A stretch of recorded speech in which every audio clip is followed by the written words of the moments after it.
Vector to Gcode is an app that will help you convert your SVG files and Adobe Illustrator documents directly to Gcode. You don't need any other application or plugin to do this.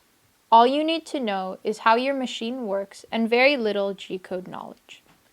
You can find all the Gcode info you need and more at the RipRap website. I'll leave this link down in the video description. With Vector to Gcode, you can not only convert your Illustrator and SVG files to Gcode, but also create very custom Gcode files specifically for your machine and needs.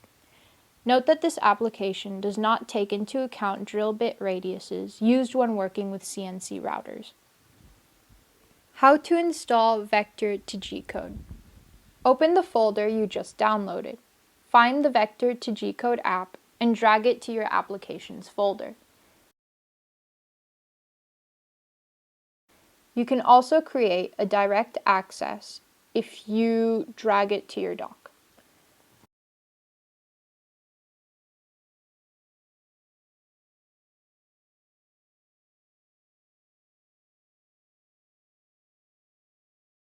Open the app. The first time you run it, you might get a window asking if you are sure you want to open it. Click the Open button.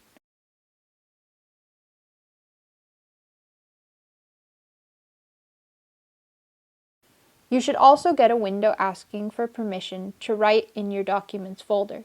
You should click OK to allow it.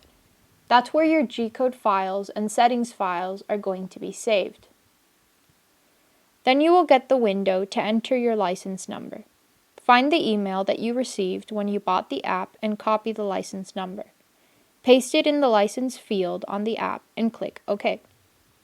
You must be connected to the internet for this process to work. You have the app installed now. Now I'm going to explain how it works section by section. The first section is general start and end commands. The start and end commands work the same way as all slicers work. Everything you enter on start command is going to appear at the beginning of your Gcode. Everything you enter on end command is going to appear at the end of your Gcode. And you can add multiple lines with multiple commands in sequence. I'm going to describe examples that work for most machines, but make sure that these commands work with yours. Let's say you want your machine to go home before starting, and then you want the Z-axis to move 2 units. For this to happen, on the start command input box, you need to enter G28, and then on a second line, G0, Z2, and you can keep entering as many commands as you need. The same for end command. The next section is variable line width. This section was specifically designed for drawing with plotters in mind, but I can imagine other numerous uses for it. You can disable this section by just keeping both values in 0. The min and max commands are the minimum and maximum Z coordinates, and they are directly proportional to the line width on your document. Let's say that you have a brush attached to your Z-axis and you want it to draw moving up and down depending on the line width on your document. The minimum command value would be how far away your brush should be from the paper at its highest point. The maximum command value would be how close your brush should be from the paper at its lowest point. Again, if you don't need this, you can disable this section by just keeping both values in 0. This was by far the hardest section to explain. Don't get discouraged, keep going. Default line on and off command. This one is very simple but powerful. I'll keep going on with the plotter's examples, but you can imagine how this can work with a laser cutter or other machines.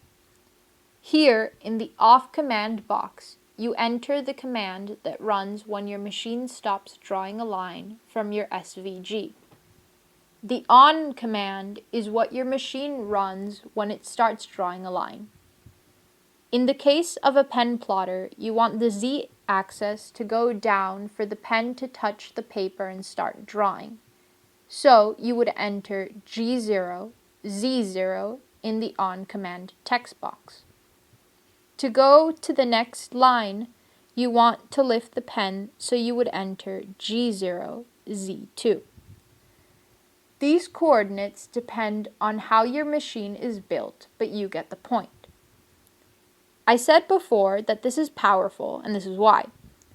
You can also enter sequences of commands.